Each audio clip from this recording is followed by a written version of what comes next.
Welcome to the Sunday Comics Brunch, where we dine on comics and comics headlines, hosted by Mr. Andersin and Meredith Loughran. Join them and their guests as they go over the comics headlines from this week and their projects, brought to you by the Comics Newswire and Geek Insider. Warning and disclaimer. The views and opinions expressed on this live feed are those of the guests, speakers, and or hosts, and do not necessarily reflect the beliefs, official policies, ethics, or positions of the content providers, advertisers, additional hosts, and or guests, hosting sites, groups, or entities attached to this programming. Viewer discretion is advised.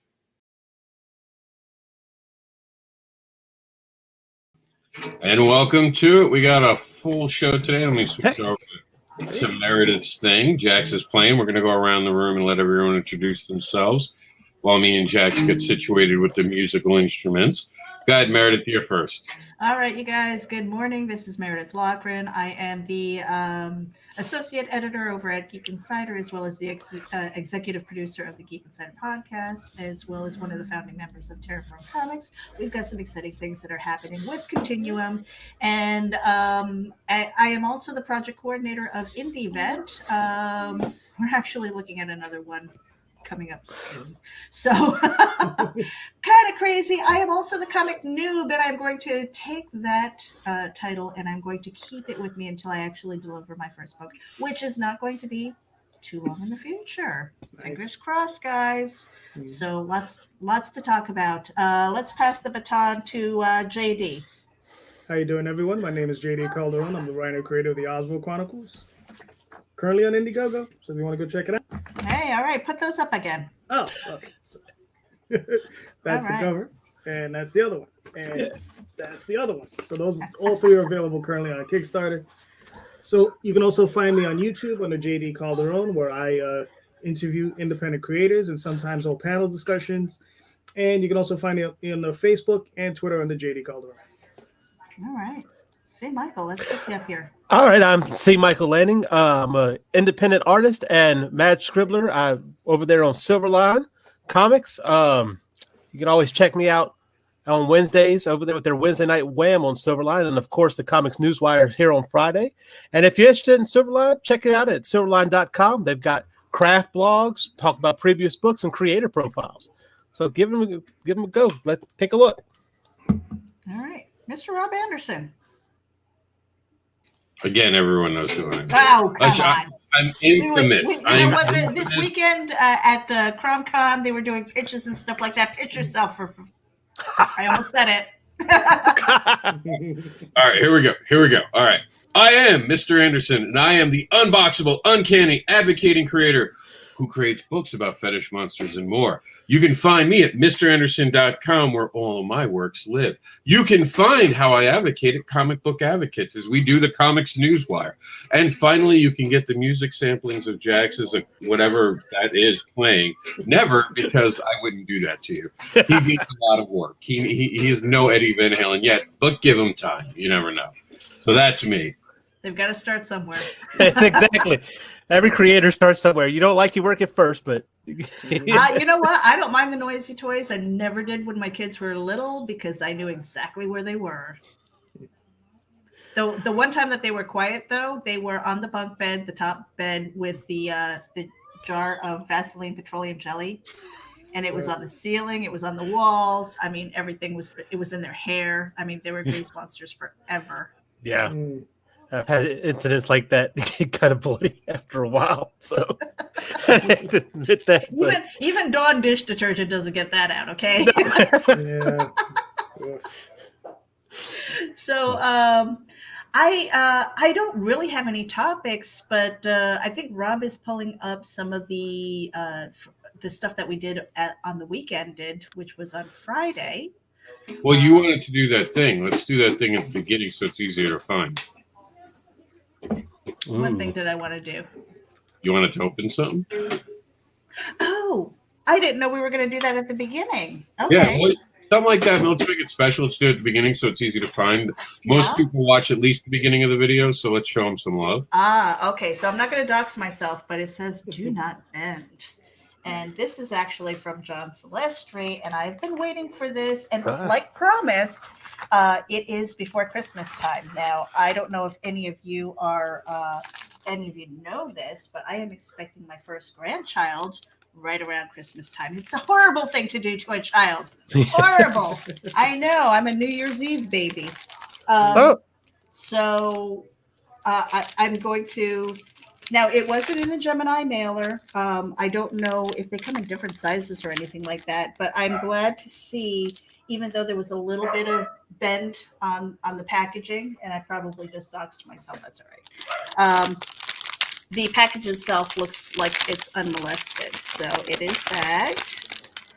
And I actually fell in love with Snuffy and Zoe, especially after talking to John about the Genesis story behind them. But these are oversized books.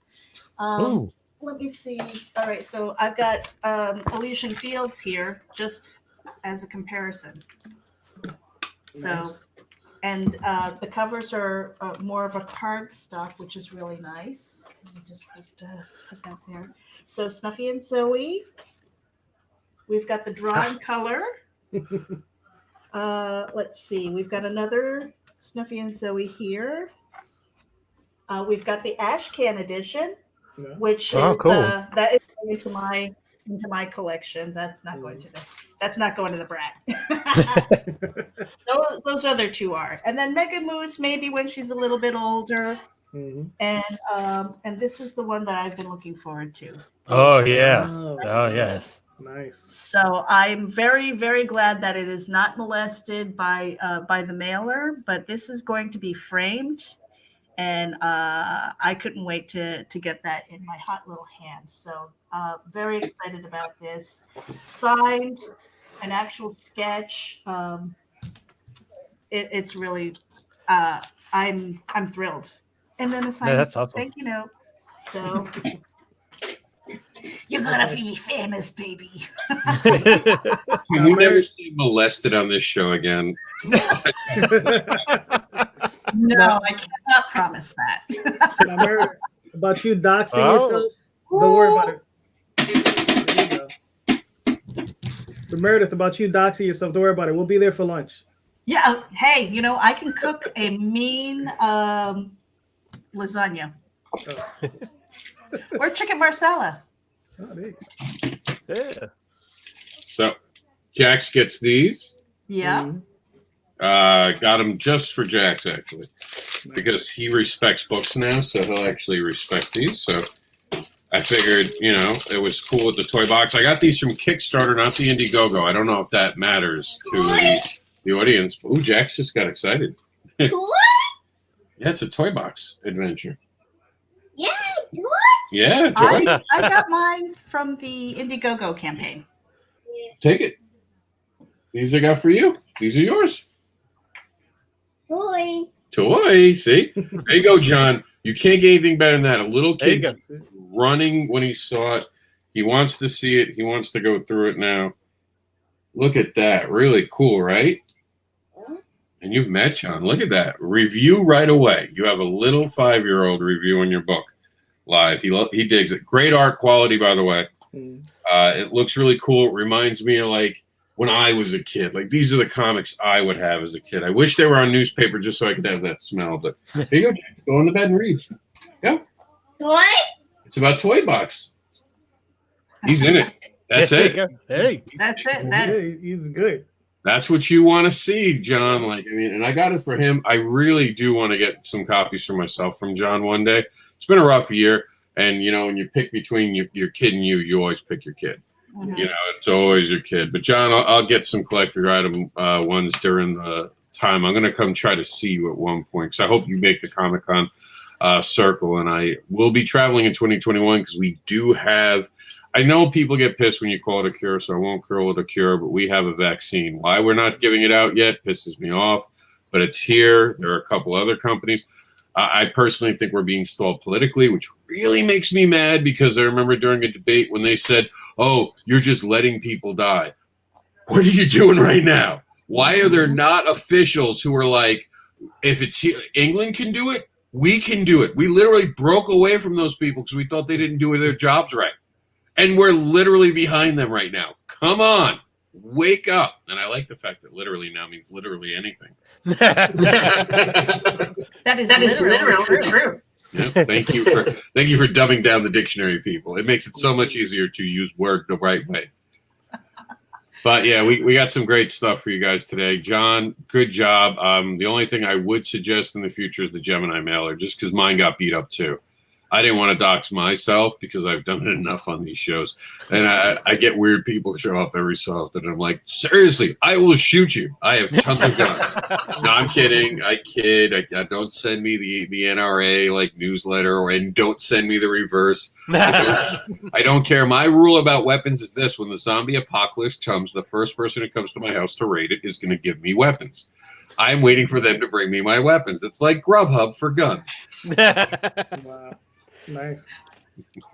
I love Florida because it has the stand your ground, you know. So I'm saying I don't have to. He's going to show up. It's almost as bad as Texas. Maybe You're not. here to rob my house. Come on in. Please do. Come inside. See what I have around the house hidden. Mm-hmm. One of my friends was like, "You're deadly enough just being you. You don't need to be armed." There should be a law about anyone giving you a weapon, even a spork, which, by the way, sporks are the most violent thing. I went to high school, and JD knows what I'm talking about. The lunch cafeteria, when the fights were with the sporks, they pull pieces of spork out of you. You think it's funny until you see a guy get stabbed with the spork. You get a double stab. You get the first time where it makes the hole, and then it breaks the head off in there, and you get the little shank, and you go right in with the shank. Oh. It is messy. I thought you were saying get in there and then scoop. That's what I was thinking. Delicious. I got a metal one, and I was like, "Oh, I'm good for the zombie apocalypse now. I'm just go around with the spork, the metal spork. Nobody will suspect you. Just quietly." See, Rob really does work on horror. It's funny. Until this year, I never had horror, and it was funny with all the written sins, the Reaper. I like skulls, and I like that kind of darkness, like the more the goth, not necessarily the horror. Like I got messed up by Freddy Krueger. I still have not been able to sleep since I watched that. I'm still trying to catch up sleep since the 80s. That is the most crazy thing. And I watched Halloween when I was an adult. Well, not an adult. I was like 20. You know, when you're barely an adult. And that shit still scared me. Like, because that dude don't stop. No. Like, there was something about the fact that this guy just quiet and just coming at you. Like, not running. He's just... Then with that painted, no painted William Shatner face, that's scary in itself. He walks like this. Yeah. Like, it's weird. And he's just coming for you. It's menacing. And I was like, all right. The rest, I don't care. Jason, I'm like, drive away. Drive away. Go the other way. Go the other way. Go. But that Mike Myers guy, man, he looks like he'll fucking follow you. Like, that dude's like a detective. Batman's the bad guy. Don't matter where you go. No. You get under a new identity. He'll be the one knocking on the door with fucking pillows and shit for your hotel room. Like, that, he will not, like, and if you're a virgin who just lost your virginity, you're dead. Oh, yeah, forget it. It's over with. He's a Puritan. All right. Stay a virgin, kids. If he's around, you'd be like, I've only taken it in the butt, so I'm still a virgin. Well, that went sideways real fast. That took a turn. But what's funny is everyone in this room That is not knows advice. about that, has That is heard not advice, that. kids. They have heard that. No, you're not a virgin. You're just a whore. Or you like it in the butt, to be fair. Just doing it wrong. Katie's like, I'm so glad I've been away for so long. Aren't you glad that you're here, JD? We missed Oh, yeah, you. of course. He's like, I remember why I don't come on these shows now. Hey, listen, for me, what did it for me was Pinhead and Cinnabites. Oh, yeah. Pain or pleasure, which is like, Rob's wheelhouse. He's like, yeah, baby. Sometimes you want to play prison. I mean, what was funny? Like, growing up, like, Pinhead had a lot of BDSM stuff in it. Yeah. So I know that there are people into BDSM who watch that shit and we're like, okay, if you took away if they were slicing him right now, and you made it more friendly, it'd probably be a good scene. You got people critiquing it like, would that really kill a person, or could that be fun? Hellraiser came NC-17 instead of just I put up the warning. It's all your fault. Yeah, I think it was the fish hooks for me, Yeah, Sunday Comics Brunch on the OnlyFans site next. He talks about the fish hooks, but then people started hanging themselves with fish I hooks. actually knew somebody who did that. And the origin of them hanging from fish hooks comes from that fucking movie. Supposedly. You think I'm kidding? I'm not. Mhm. Yeah. Good morning. How was your Are you awake yet? Did you go to church? Now you have to go again. You should watch the program. Just get back. You're gonna just say the rosary a couple of times. You're good. Get back right in the car. Go right back and be like, I turned Rob's show on this morning. Oh, fucking 1,000 Hail Marys for you. Yeah. Like, there have been Hellraiser comics, so it falls in if it's within the parameters, Thank you, JD. There you go. We're justified. Exactly. I was saying the other day, it's better. There's different rules for being written and different rules for saying it, right? So Yeah. So, Rob, what's going on in the world? Oh, we lost JD. I told you, man, that not bringing up the anal lube was a bad idea. He's mad because he doesn't think that we care and we lube before we go. wow. I like Michael's look on that one. They're like, this will be the last brunch they brought to you on Facebook. It will now only be on OnlyFans from this point on. Good job, honey.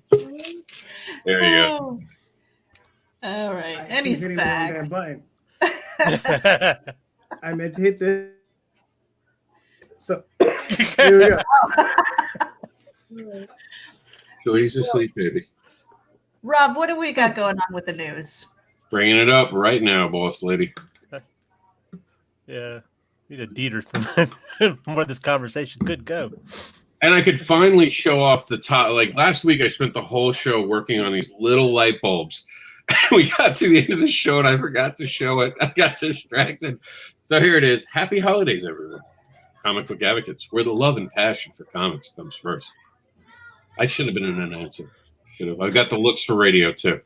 So the Comics News Wire is here. This week we had an exciting week, and we did the week ended together. I'm going to be putting in my commentary as we go throughout the show today, which will wind up on Geek Insider by tomorrow. So you'll see why the headlines were picked for this week. On Monday, here's what we did. The weekend, here's the headlines we had. And you can see all the videos from the week as well by going to our site. So Pops Van Zandt, we could talk about this, Meredith. I think, JD, you were part of this, weren't you? And Yeah, Michael, weren't you? No, I didn't make it. Oh, you didn't make it? Okay. Not- This happened yesterday. And Meredith, if you want, go ahead and tell the kids what they missed if they didn't see it. And you can find it now on this week's Comics Newswire in our newsroom. Yeah. Well, if you head over to Comic Talk with Pops Van Zandt, it's a long YouTube link, but get over there and subscribe to his channel. He does a CromCon, and it is the first weekend usually of the month. So he's already getting ready to do next month's. So CromCon 9, Rob and I were able to sit and we launched the show, and we took about an hour to talk about elevator pitches, the importance of marketing oneself, and really doing a good job, because what you put out there is what people listen to. You want to keep it clear and concise. You want them to get to a point where they're asking questions. You want to make them laugh, because it helps to engage them.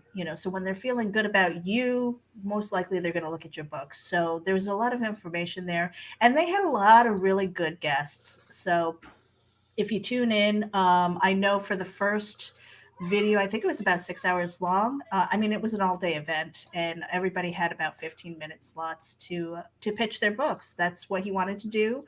It was like a one-day thing to get it done, and he was able to get a lot of creators on there to introduce themselves to a new audience. So it was really cool. Make sure that you head over to Pops Van Zandt's Comic Related Madness. So So- that he does a lot of advocacy over there too for comics. So did any of them stand out to you that you remember today, or? There was there were quite a few where I was like, okay, I've got to leave. But I was like, oh, I know this person. Mar V was there, and he was talking about the Sin Killer. Daphne was there talking about Ego Raven. And then I was kind of in and out throughout the day, just popping in to see who was there, because I've been on a really tight deadline. Yeah. Yeah, I only got to see y'all a couple of minutes Mhm. at the beginning. I didn't get to check it out later on. So Yeah, but but that's the great thing is you can head over to the YouTube channel and watch the replay. And I don't know if he's got. I think if you go to Comic Related Madness, you should see the calendar or the timetable, so you'll know exactly who's speaking when. so this is still going on, or? No, I think it was just the one-day event. Good Okay. morning, Russell Allen. Thank you for tuning in to the live show. We should get you on here. Did you not ask JD what he did on the show? I mean, JD was there. JD, were you there? No, I thought you said you weren't there. No, I Michael saw was. Daphne. No, that wasn't. JD was there. I said, Michael, did Oh. you? But go ahead, JD. I'm sorry for Meredith. I'm so rude today. You know what? I haven't had my coffee. Go get coffee. We'll be here when you get back. That's all right. I mean, I just pitched my book. So I was just pitching my current Indiegogo, the Oswald Chronicles. So, my time with Clive. So, yeah, that's pretty much what I did on there. So let me ask you a question. Go ahead. What's your pitch? Jesus Christ, you gonna make me do that again? Yeah. All right. Well, I'll do the really short one, right? So here we go. So currently on Indiegogo, we have My Time with Clive, where Oswald travels through a dream. It finds himself battling demons and rescuing angel babes. So there you go, Rob. That's it. That's all you get from me now. I'm not prepared for this. For not being prepared, not bad. No.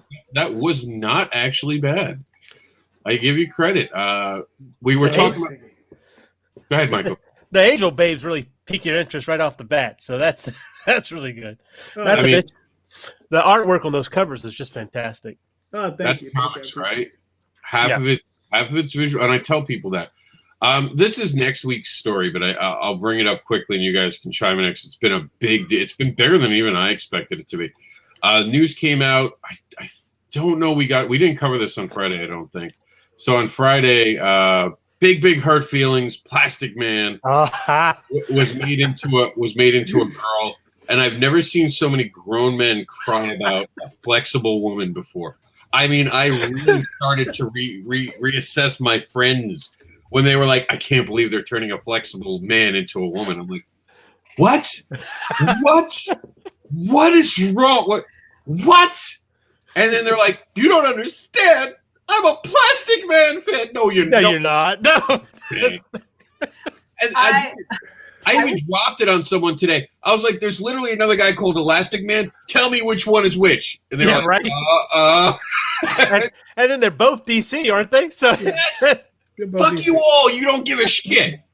for good measure, we'll throw in Mr. Fantastic. There you go. If you saw the thread on Facebook, you would see Rob's reaction. It was just like, oh, you're a fan. You're a fan. When's the last time you actually watched it? In the 80s, he's like, that's 40 years ago, dude.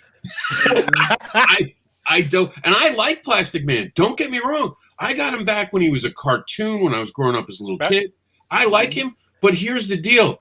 He doesn't translate well. He's a zany, off-the-wall character. So here, I'll blow your mind. What if the whole time he's been a woman?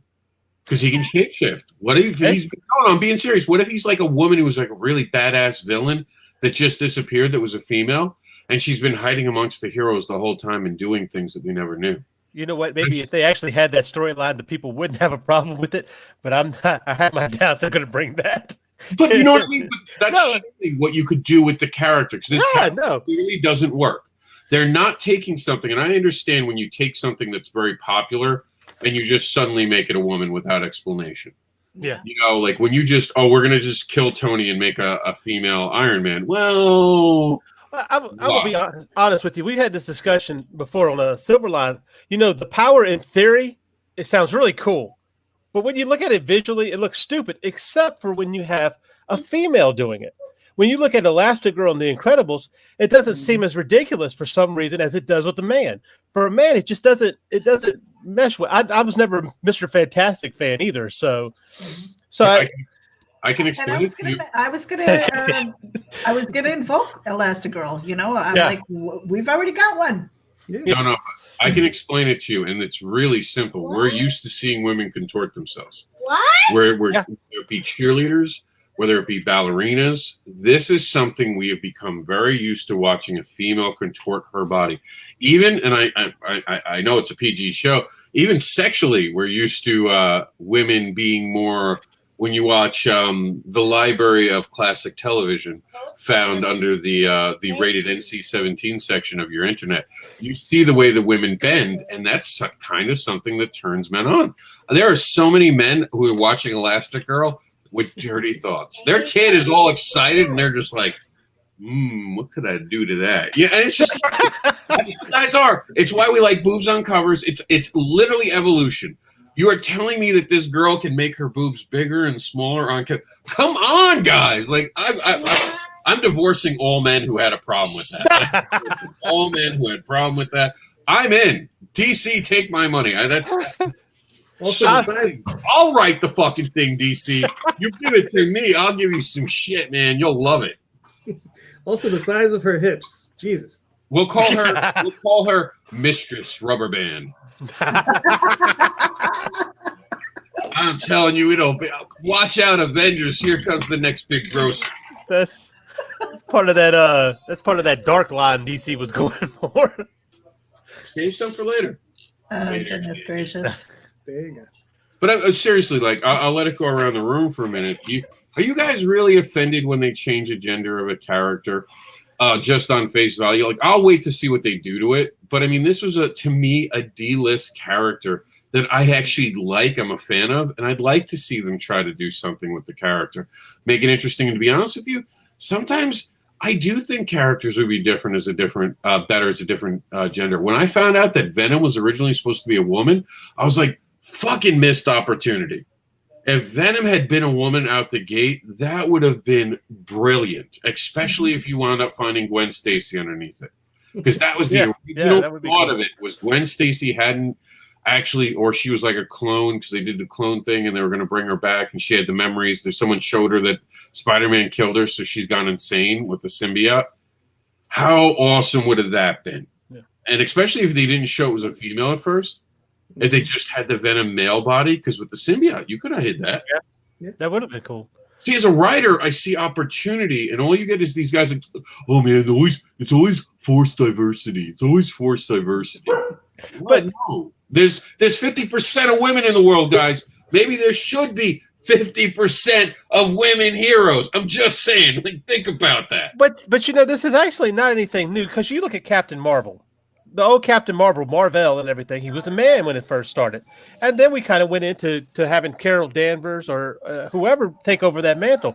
It wasn't really that big of a deal back then, not to most people. So the idea, again, especially Plastic Man, who hasn't had a following in God knows how long.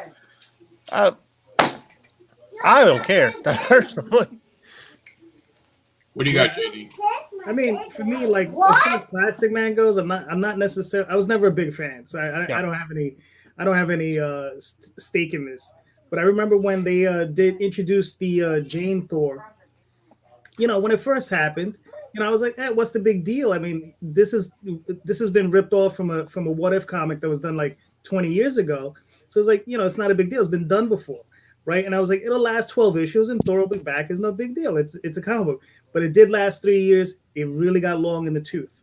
That's the only problem that I had with it, is that the Jason Aaron stretched it out. And he stretched it out probably a little bit too long. That was the only issue I had with it. I will say, as a follow-up, though, I think the biggest problem with Thor, it would have been fine if they hadn't been doing it across the board. At that particular moment, Marvel had suddenly thrown females into the center, and not by creating a new character, not by establishing their old characters, but by simply gender swapping. Yeah. And that's where it became a problem, I think, is that people were like, okay, that was an office meeting. Yeah, There's an office meeting behind that move. It became a publicity stunt instead of rather being just a plot story or plot line. So, and it was a beautiful story in the end of the day when you find out all the aspects of it. So, I mean, it got buried, and of course, Ironheart never did what it was supposed to. Probably because it never got the chance to breed the way it really should have breed naturally, slowly. She should have been a mentee of Tony Stark, like slowly build that, but instead of build Tony and just make him a hologram. No. JD, what were you going to say? The other thing was that she took on his name Thor, and I'm like, look, that's the only part that I had a little bit of a problem with, because I was like, she should have become the goddess of thunder. Like, that's what she should have become, because that's the mantle she's taken, the goddess of thunder, not necessarily Thor. Because I'm like, that's the dude's name. That's the name his mama gave him or his daddy gave him. Like, how do you take my powers and then you become, JD? Come on, how is that? You understand? It doesn't make any sense. It's just like, no, she became the goddess of thunder. That's what she should have become. Well, that kind of throws back in the day when there was the Marvel thing where he was a guy who could become Thor, and Thor was more of an avatar that a human could wear. And you had the powers of Thor, and you didn't actually become the God of Thunder. You were merely transformed into the God of Thunder. Now, if she's a female, you would think that she would transform into a female version of Thor. So it does make sense if you look at it on just a basic level of what Marvel had already established. But you're right. If she's supposed to now be Thor, Thor's going around like, wait a minute, I thought you were a chick. No, I'm still a guy. I thought you were like transitioned or something. So I saw this female Thor over there. No, stop it, guys. Stop making fun of me. Imagine how much she got picked on at the Avengers thing. She's a better Thor than you. I'm just saying. The way she holds that hammer, she's better than you, Thor. He's getting picked on all the time. Like, I do see it. Like, did they take his name away during the period? That would have been funny. If they're like, no, you can't be Thor anymore. You're John. No, he became Odin's son. No, after the last movie, he became Beer Gut. That was his new nickname. Well, I'm going to put Russell Allen on the big screen. Introduce yourself, and then any thoughts on this whole gender thing? I'm Russell Allen with Russ Explode Studios. I do podcasts, creator interviews on my channel on Sundays and Tuesdays. And I also have my first book right now up on Kickstarter. But my whole thing on the gender swap is why. Let's just create new characters. Let's stop rehashing old characters that have been beat to death for the last 60 years. Let's come up with something fresh. I mean, that's all I pretty much have to say on it. Yep, I completely agree with that. I'm like, why are we regurgitating? I mean, between Plastic Man, between Jane turning into Thor, why can't we make original characters? And then again, from my perspective, it's like, okay, that's fine and good. Why can't she be her own woman? Why can't she just be like Super Jane? Exactly. You know? I can tell you right now, it's marketing. Yeah. It's pre-established marketing. The reason is the companies need to make money, and we want to see comics continue to be made. They need cash cows. Like it or not, every company that's big needs cash cows. You have to understand that. You have to go with it. It's why we see the reboots of all these characters, because it keeps the fandom alive.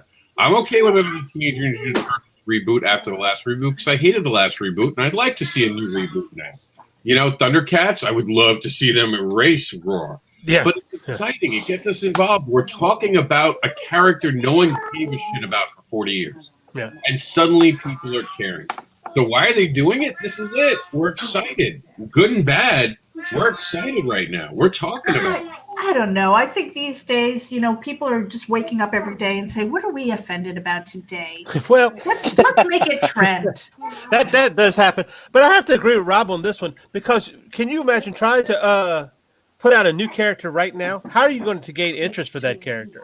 At least with this one, you say, Plastic Man's not doing anything. Let's use that, change it around, and see if we can sell off of that. I get that. I understand that. Well, I also understand Russell's point of view. We should make new characters, but we are talking about a big company business that that's got so many books out with established characters already, trying to introduce a new character right now is not going to get them their money, as opposed to just trying to corner that SJW market, I guess, with the whole female thing. I think you can rip off a bunch of indie publishers and just name your character Punchline. Oh wow. That's what I think. Yeah, but how many indie creators are ripping off Marvel, ripping off DC? See, we get back into that. Like, this is where everyone puts their dick on their table and goes, "Mine's bigger." It's not. This is the industry. We have to sell comics. We have to be able to sell comics to the fans, and the fans tell us what they want, and they'll tell us what they want with this plastic rubber band, whatever her name's going to be. Because I know Plastic Girl could have a bad connotation variant. Rubber chick. Well, see, but DC and Marvel's been doing that to each other for years. I mean, Quicksilver, the Flash. So it could go. We could go on all day about it. Yeah. So that's just that's almost comic book lore in a way. Just that kind of thing. So. Yeah, but that Punchline was an actual name that guys were using. Yeah, that's a little much. Yeah, that's a little much. Yeah, no, I agree with that one. Yes. Actually, Punchline was something used even earlier than the guys in indie were using it, as there was a character back in the day. If I'm not mistaken, it was one of Eisner's characters. If you look up, so I mean, again, here. Mine's bigger. Stop. Make it better. Literally, make it better and own the copyright. Who's got the copyright? Guarantee you, DC did not do that. Not looking up copyrights. And again, you can have characters of the same name, by the way. You just have to, they can't be too similar. If there's too similar, sue DC, get paid. They'll pay you. They'll pay. If you make enough noise, they'll pay you, make your money. But this is comics. They rip each other off. We're talking about Plastic Man, Mr. Fantastic. Yeah. I mean, come on. Like, this happens every single day. You have Catwoman, Black Cat. I wonder, is there anything there similar? Coca-Cola, Pepsi. Well, I mean, Pepsi's like motor oil for humans, so I don't know if they really compare. It's what you drink when, unfortunately, the restaurant has bad choices. Oh, wow. From New York. I thought New York, that's what they drink was Pepsi. Well, and my whole take on the thing is with why they need to come up with new characters is they're rehashing stuff from 60 years ago. They complain about how the kids in today's market don't really care about comic books. It's like, because you're trying to sell them rehashed old versions. I mean, yeah, there's a lot of them that maybe their parents handed down the books to them, but the times have changed, interests have changed, and kids really aren't into the same things their parents are and their grandparents are. We need to come up with something fresh that's going to grab their attention and be like, hey, comics are awesome. Let's read them, Yet every superhero movie that has made money is from characters made in the 60s, if not earlier. Yeah. Let us not forget. Let's not kid ourselves. I'm all for new content. Don't get me wrong. The Boys is fire to me. The Boys is like an exciting step. We've had such great franchises showing up. But let's not forget, we need Batman out there to continue to get the kids hooked. So as those kids are getting hooked, we can get them in. We want kid readers. We have to start writing books for kids. It's just that simple. John Celestri, today, we have these. We unbox these. Here we go. We got his books. I think it's upside down here. We have his books on the show today. He's doing it. He's bringing in new fans for us so we can convert them later. That's awesome. I love that. But we can't just go, oh, I don't get why a company would go to something that's a household name and try to play with it. They're skipping. They're trying to get to make money. But during Plastic Man, we can have a brand new character. How many new characters has Batman introduced over the years? Honestly, how many new characters do we now see? Because a character that's been made in the I want to say 40s is when he showed up, if I'm not mistaken. It was like, it's either 30s or 40s. I don't remember if he made the 30s. Maybe 38. I can't remember. Yeah, I thought 38 too, believe it or not. So I know he was around in the 40s, absolutely. Either way, this character has given us just a lineage of amazing new characters that have come from an old concept. So these old concepts can give us new. Look at the Flash TV series. They're coming up. They're using all different characters, but they're also creating newer ones. Now we're getting these new characters that we not necessarily have seen. We're getting updated versions. And I said it today. And this is my biggest problem with this topic in general. when they do it to a female and make it a male, no one cries. What do you call? Let me ask the whole room. What do you call an overpowered man? Superhero. An overpowered character. What do you call an overpowered character? Superman. Yeah, right. What do you call an overpowered female character? Superwoman. No, it's Mary Sue. Yeah. So already there's a derogatory term for one gender versus the other. And we need to look at that. As an industry, we need to look at why that's okay. And why when you empower a female, and I love a powerful female when it's done right. I'm absolutely on the camp. It has to be done right. Just don't overpower a chick. Like, I'm sorry, but in Marvel's movies, Captain Marvel, she was like a cardboard character. And I like the actress, but the character in that movie is like a cardboard cutout. I'm a hero. I'll be right back. Make her a fucking robot, why don't you? Well, that's the thing about a Mary Sue, though. Mary Sue isn't necessarily an overpowered character. Mary Sue is a character that doesn't struggle. That's the issue. She could, even with Superman, he could have his struggle with his identity and everything. I'll give you an example of a Mary Sue would be Daisy Ridley's character and, oh my gosh, Rey from Star Wars. Everything she put her hands on, she was just awesome at. And yeah, Superman has that issue too, but he's got emotional problems and kryptonite. But an overpowered female doesn't necessarily have to be a Mary Sue, but you have to give that character character development, really. Yeah. Any female that comes out the box, or male for that matter, but even female that comes out the box, knowing how to do everything and everything's just easy for them, it's not going to be interesting to anybody. That's why I don't know if Superman's even selling anymore, is it? Yeah, it is. No kidding. Superman makes more money than most. But you're not addressing my thing. You just went on this whole thing explaining to me why a female character is that way. I can name a dozen male characters that fit that, but we still don't have a term for it. We have to acknowledge that there is no term in the reverse faction, and there's something there. The fact that we're calling out these female characters, Roku from Dragon Ball, like fucking just overpowered nonsense. He shits rainbows and kills people. Like, this is how powerful the character. He's a god. Goku? Ridiculous. Yeah, but he was killed. You've never heard of a Gary Stu? He was killed. So I mean, Gary Stu. Gary Stu. Yeah, you've never heard of a Gary Stu? No, it's the same thing as a Mary Sue. No, I've never did, and I think you just made it up. I did not make it up. I would love to see you make it a thing. I would absolutely love to see you make it a thing. No. Please make it up. Please make it up. No. I'm telling you, Gary Stu. Look. He's doing a Google search, folks. He's doing a Google search. See? Yeah, he's right. He's actually right. But it's nothing. It's new. It is very new. It's not new. I've seen it around for a few years. I mean, it's in the Urban Dictionary.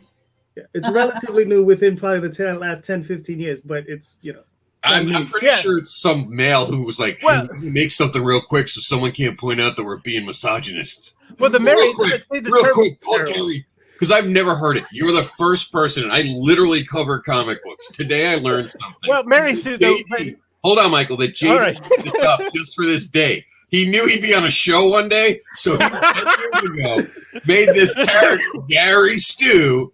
But we also know something more important. JD's the one who made Mary Stu. Where are my royalties? But see, Mary Sue, even still, that term Mary Sue is in the mainstream conception. Yeah. Only over the past few years. Mary Sue was kind of a term that was used amongst writers and everything for several years. So it's just now kind of in the public consciousness now. So, but I do think Gary Stu, we'll get that right now. We're going to start right now, making sure that Gary Stu becomes part of the it's going to be a thing. I'm going to make the thing all day long. Now that I know it's a real thing, it's going to be a popular thing. But what I'm trying to say is that we can't keep judging things without seeing it. We haven't seen anything. This was an announcement. You should go. Like when they said they were going to turn Batman black, the first thing I said is, well, how are you going to change the character? Talk to me. You can't just make him black and just, okay, he's the same character. Where are the fundamental changes you're going to make within the character? Because I've seen that happen. Making Gordon just suddenly black, it does change the character. Because Gordon's whole past was entrenched in the fact that he was this Irish cop. So you've changed his entire personality. Are you going to acknowledge that? And why, at that point, if you're going to go out of your way to do so much, why still make him Gordon? Why not make him a whole new character? And that, I always ask that question. Batman, it kind of makes sense because he's a billionaire. He would do something.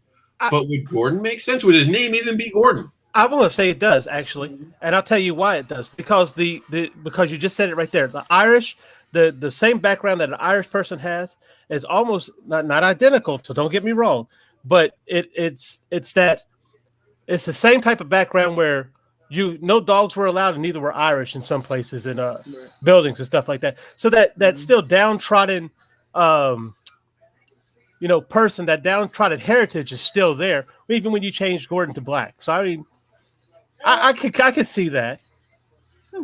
No, I've actually thought the same thing when we've talked about this, that I could see the comparisons.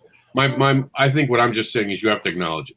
Yeah. We've spent the last year literally talking about how race matters, and let's treat it like it matters. Let's not just trade these characters without an explanation. Not explaining why you did it, but explaining how it changed the character. Let's see that you understand the experience in this world is different for everybody. Well, understanding the backstory, having a history there, and what prompted it. That should all be incorporated into a story arc so that people can follow along. To just snap your fingers and just say we're doing it because that's the trend is not cool.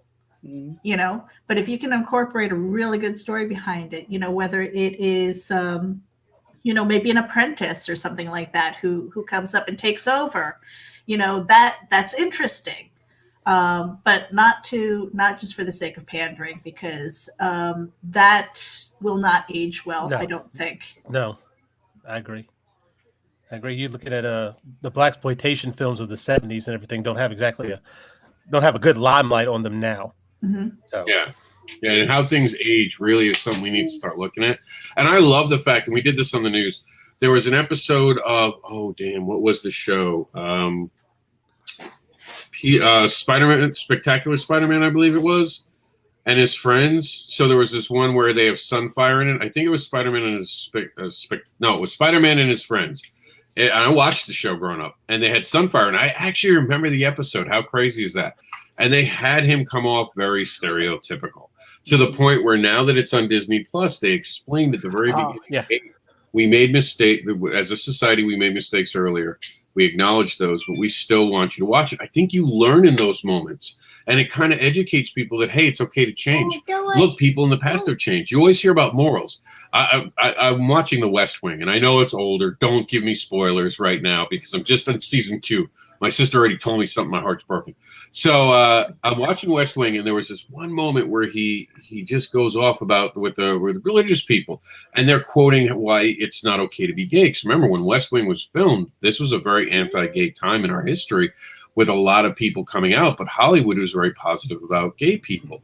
And I grew up during this, and I was on the side. I didn't understand why anyone hated anyone for being gay. And then they had the religious thing. And it was funny because you see this moment in West Wing where the president stands up to these people and says, so let's listen, should I go beat my wife because she used 2 different fabrics? And if you don't know what that means you didn't read the Bible. Because there's something in there about the fabrics you're allowed to mix and match with each other. Believe it or not, it is really there. Also, stoning someone, stoning your daughter is a thing you can do. Selling her into slavery is a thing you can do.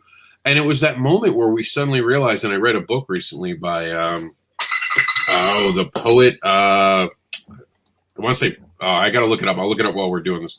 But I was listening to something he said, and he said that sometimes we need to recheck our morals every so often to remember if we still want to do it, because human beings, we're kind of on auto, aren't we? A lot of times we react without thinking why we're reacting. How many times have you changed your mind when someone really told you something, and when you look back at why you believed it, you were like, wait, I don't understand why I ever believed in that. Now that I look at it, it doesn't make sense. And I just think that we need to start breathing before we react, is what I'm saying. Before we say this is going to be the worst thing ever because Plastic Man's not going to have a penis anymore, maybe we'll be like, well, how hot's this actress going to be that's going to be flexible? No one knows what to say after that. I was on mute. We're actually going to take a really quick bump. I think it's about 20 seconds. So if you need to grab something to drink or take a really quick pee-pee break, now's the time. We'll be right back. Have you ever wanted to be part of a writer's room? Come join us on Creativity in Progress every Monday night at 9 p.m. Eastern, 6 p.m. Pacific on Twitch and YouTube, the CIP network, where creativity comes to life. Go ahead. And we're back. I told you it was going to be really quick. So, Rob, what is the next headline? Meredith just doesn't want to get back to this. Fine, Meredith. Fine. I think we've beat that. We've the beat 30 it. minutes. I did. It was on my mind, Meredith. It was on my mind. What are the best books to give to the comic book community? That, of course, Gamal has the brand new The Business of the Independent Comic Book Publisher Publishing, which Meredith has, and I'm going to steal from her because I didn't get my copy because I was broke and at the moment couldn't afford it. So I'm going to steal her copy and read it unlike her. No, I'm actually kidding around aside. He said he was going to do an audio copy, and I really want to get the audio copy. A lot of the stuff I do is about audio copy. So I want to go around the room right now. I think this is a powerful moment. What are the books that you guys suggest off the top of your head? And I have a whole section about it on our site, which you can get by going to geteducated.space. Geteneducation.space, actually. Geteneducation.space. So let's go down the line. Michael, you're first. I'm looking at some of the ones that he has here. I thought was interesting when you see that plot and structure book that's on that picture right there. And all of those books are from the, I think, Writer's Digest, which is really good. The character dialogue will definitely help anybody trying to establish and with comics, that's the way that you establish your characters is through dialogue. So that really helps. The character development was really good. Of course, I get these books and I don't remember the names of them to help save my life most of the time. Let's see. I do have Michael, yours were the ones you read. You don't like any? No, and some of these are actually some of the ones I read. That's what I'm trying to I try to remember. Let's see. All right, we'll come back to well, look, there's Framed Ink. that works, and don't ask me the name because I think it's a French guy. So there we go. Framed Ink. That's a good book. That. All right, JD. All right. Well, what's funny is I haven't read many of these because the thing is, when I started, none of this stuff existed. That's not actually true. You don't know how old I am. Making comics, that's been around for 20 years.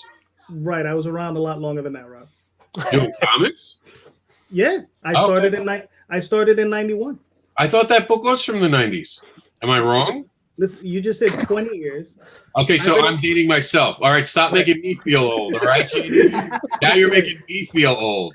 Right. So I started, I published my first book in 92, but I started like writing when I was 8. And, I read other books on writing, but none of these. Like I read Stephen King's book on writing. I read tablets. JD had tablets. That's how he read. We had scrolls. We had scrolls. Scrolls. yes, scrolls. Yeah. We're from the hood. We would peel them off the back of our defeated enemies.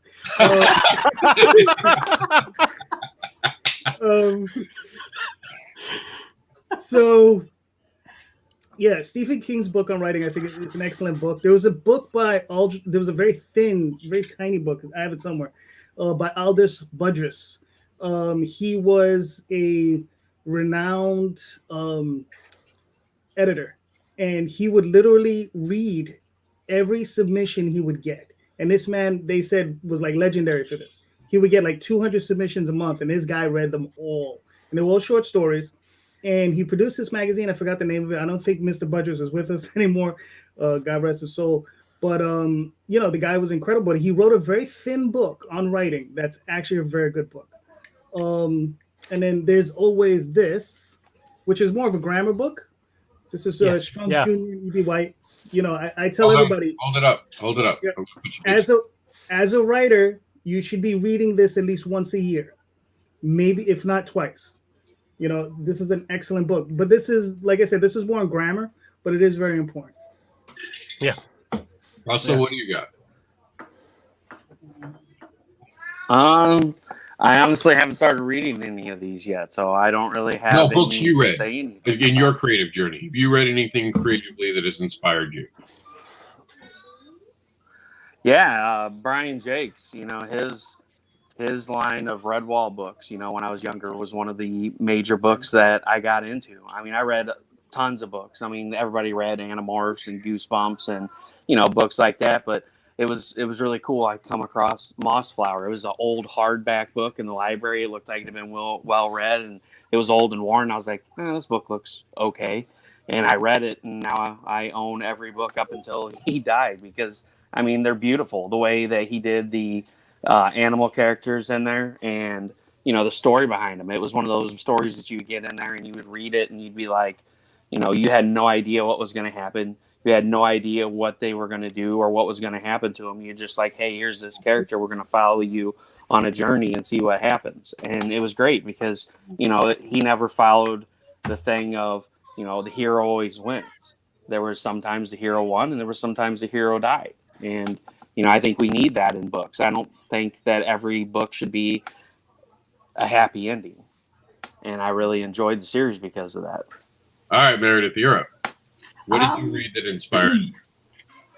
Actually, right now, as the comic noob, I am reading just independent comics and seeing what I like, what I don't, and kind of using them all as guides. So, accepting the things that look good and rejecting the ones that I don't like and seeing how well I can incorporate that into my own work. So I don't really have a book that's out there. I'm basically taking everything that I see as far as, like my personal style. Right now I'm working on a horror. But I've got other books that, stories that I'm getting ready to script out. And I don't have a limit as far as genre or what I want to write for. I do a little bit of everything. So for me, it's just basically I'm trying to stay away from Marvel and DC comics. I'm sticking with the indies. I think that's really a wealth of knowledge and basically the ability to reach out to a lot of these creators and pick their brain. All right. Well, I'll give you just what's literally on my playlist for my Audible account. Having a kid who demands my attention, and I'm sure people at the gym think I'm like blasting out to like Disturbed and have all this heavy metal playing, but a lot of times I have books playing, believe it or not, while I'm doing my physical therapy. So here are some of the things that I suggest. Unlearn by the Humble the Poet. That was actually really good. It really makes you re-examine the way you look at life, as does How to Win Friends and Influence People by Dale Carnegie. And I know I'm saying his name wrong. It's one of those names I can't do. Make Your Bed, a great book. There was this speech a guy had given that inspired all these people, and he wound up making a novel out of it. And it was a really good novel. And some of these you'll notice are motivating things. They're reminders of how to control your life, because you also have to have a balance of creative and life. A lot of people struggle with that. So make sure that you're also working on yourself too. Marvel Comics, The Unseen and Untold Story. Know your history about comics. There's so much in the comics history. Let's see. The Will Eisner. Oh, you have to read the Will Eisner autobiography. There's just so much that will teach you of all the world of comics and men. It was actually first produced in French, but a really good read. The Psychology of Selling. I really suggest this. It goes into the ability to actually give you guys insight to what people buy. Me and Meredith were talking about that, about smiles and stuff like that. I even have a couple dating books I went through just to learn some of the keys that they say about flirting with people, because you can actually use that as a salesman. And that's what we are when we're pitching our comics, right? We're salesmen and saleswomen. We forget that. Batman. You're all hookers. The Batman in Psychology. Let's see. Benjamin Franklin's autobiography, which, again, you'll learn a lot about states being able to converse with other people and being part of a conversation. Because in this industry, you're going to deal with a lot of people, and you're not always going to like the mix you get. So learning to navigate through difficult moments is good. The ego is your enemy. Is the enemy. Sorry. Let's see. Slugfest was a great thing about history as well. Lincoln, again, a great autobiography if you want to learn about someone who dealt with a lot of harsh things and how he handled them. And let's see. And I reread some of these. The Way of the Wolf, definitely something I think that you guys should read.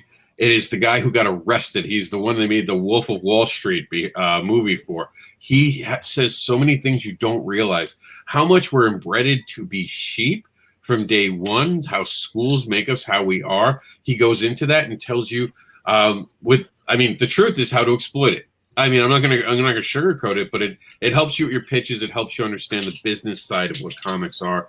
And finally, I wanted to mention the emotional intelligence book. I think that everyone should understand everyone else's emotions, because you're gonna have to learn to deal with people that are difficult and how to engage with people who are shy, and understanding that is a great thing. So these are just my suggestions.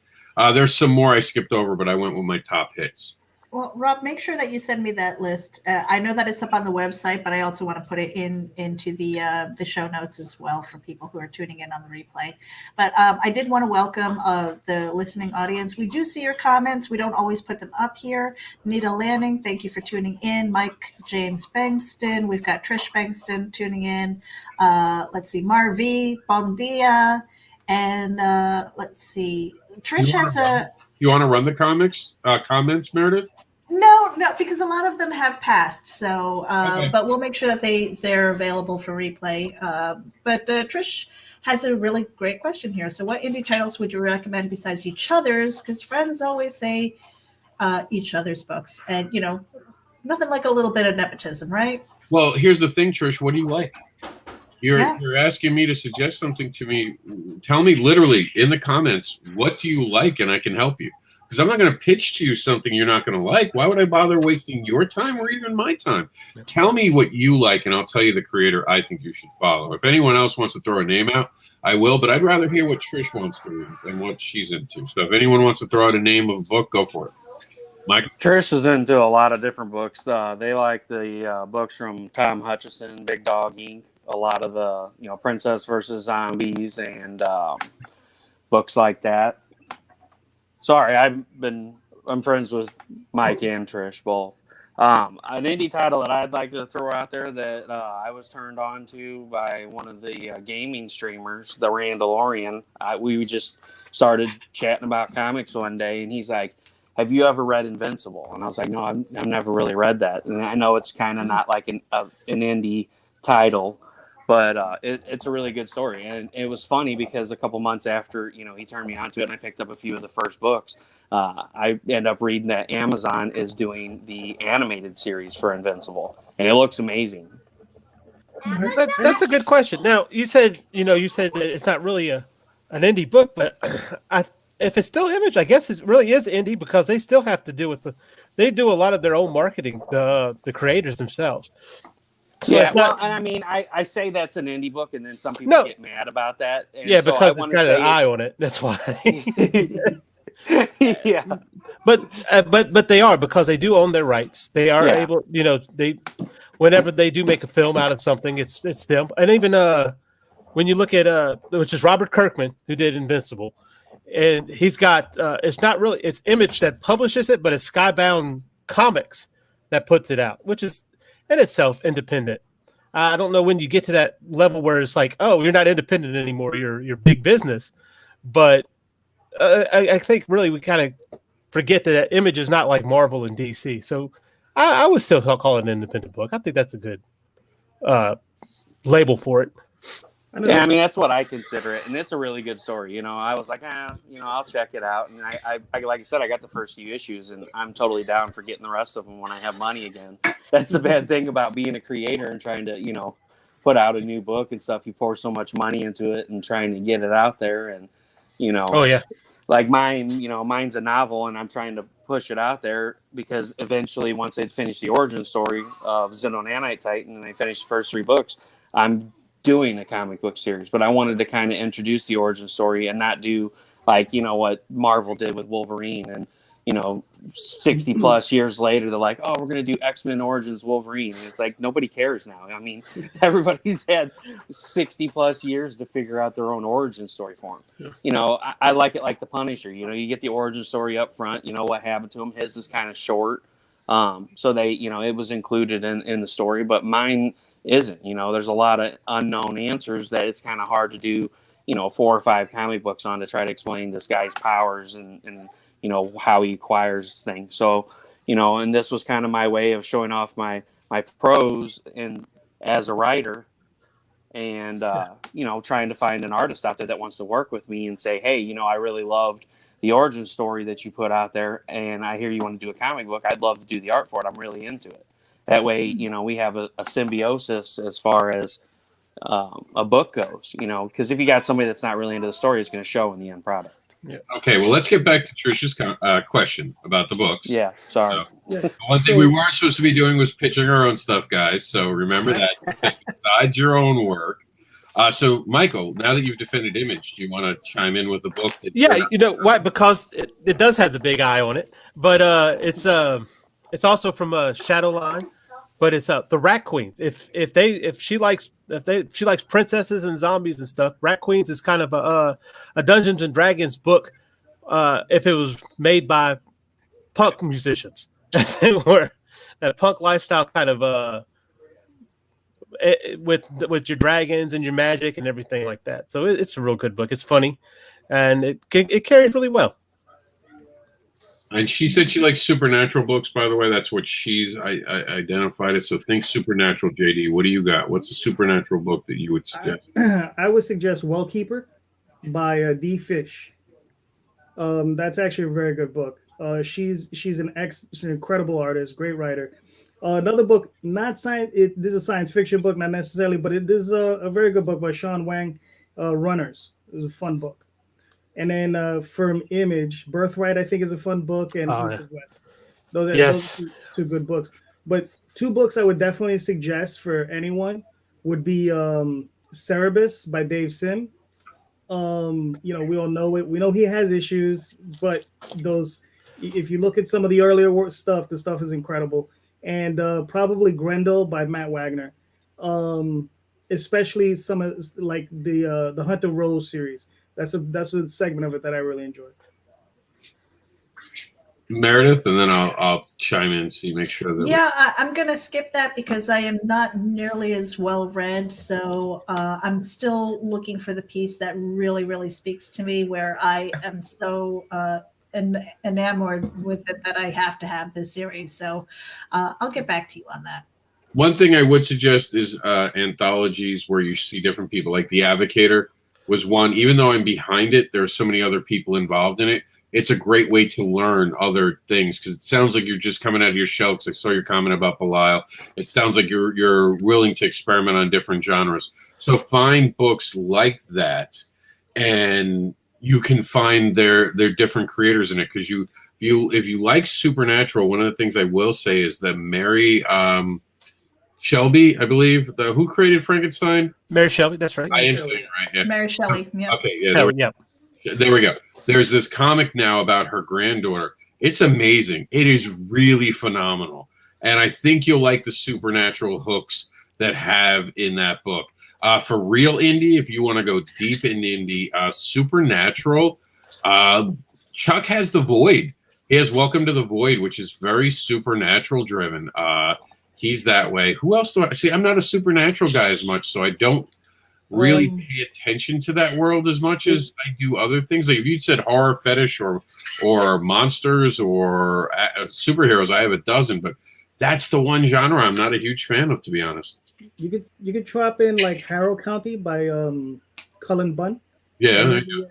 Maybe The Sixth Gun by Cullen Bunn. Yes, The Sixth Gun. There you go. I know I'm going to get in trouble for that. I know people are going to get mad at me because I don't do that as much supernatural stuff. But yeah, I don't a supernatural kind of. It's like horror. If I want to see something unbelievable or scary, I turn on CNN. I just pay attention. That killed. I killed that conversation. Michael said it. Michael actually just picked up some copies of The Advocator. So, Trish is his wife. So you guys are going to pick up The Advocator. There you go. And you can always follow comicbookadvocates.com for the list of books that we're always doing on this Comics Newswire. We're doing Kickstarters for things that aren't even for us. So Michael's been part of it. Meredith's been part of it. JD's been part of Backer Pause. We showcase everyone's different stuff. And I saw Pop said the listener live on Kickstarter right now.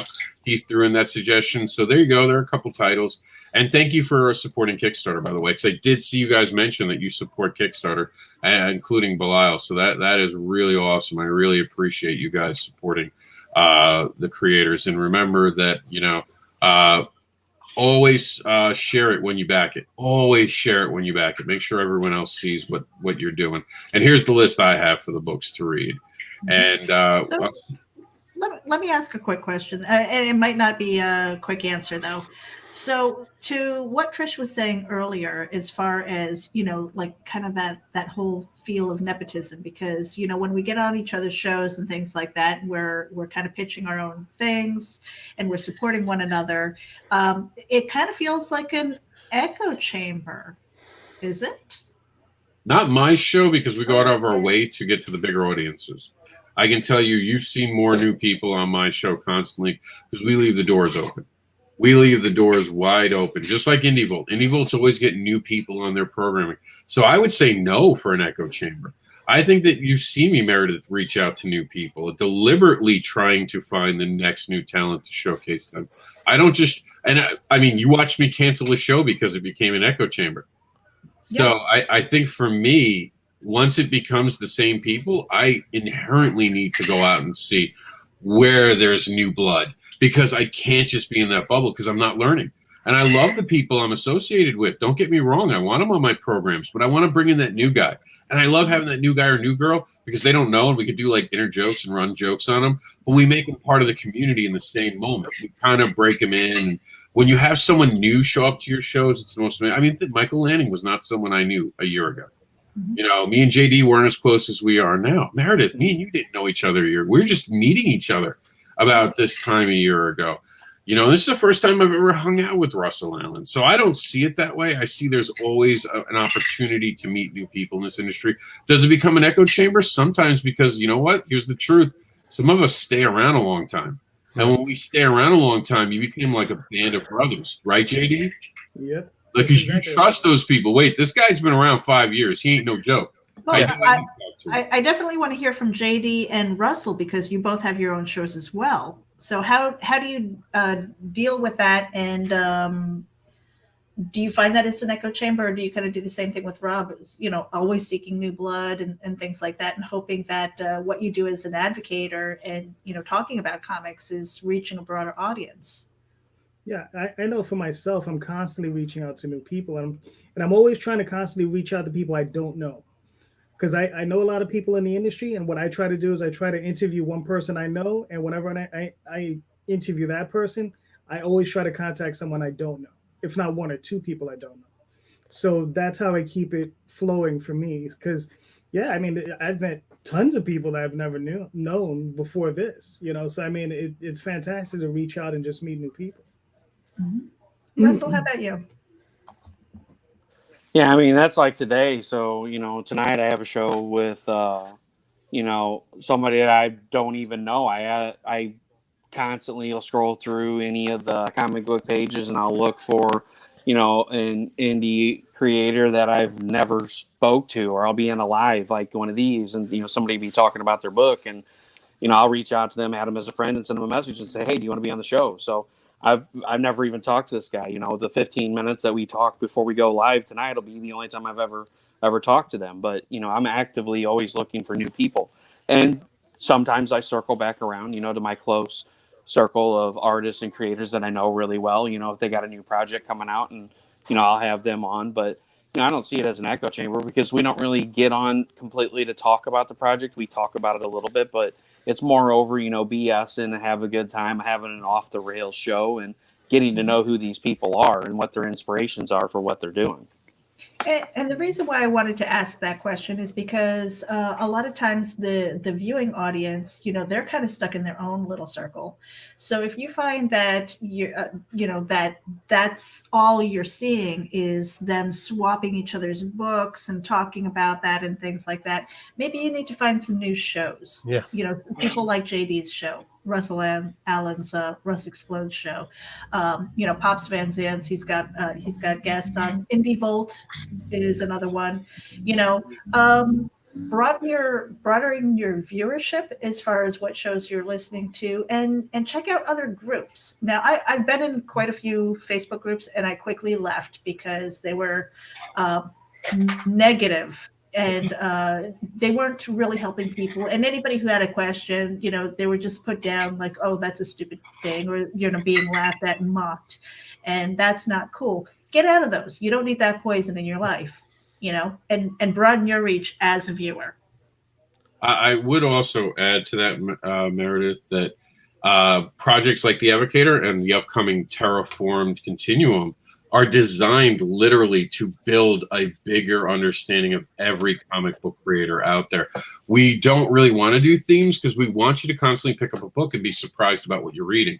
That is the goal of what these things are. It's why I suggest anthology. It's why I like doing the work I did on The Advocator. I'm going to love what we're going to do with Terraform Continuum, because it's getting all these different creators excited and just creating something. So often there's so much pressure. I have to sell this comic book. I have to make the money back. Wait, 10 pages, 4 pages, and I can be part of something and I can get people to read my book? Hell yeah. I'll give you 4 pages. That's the point.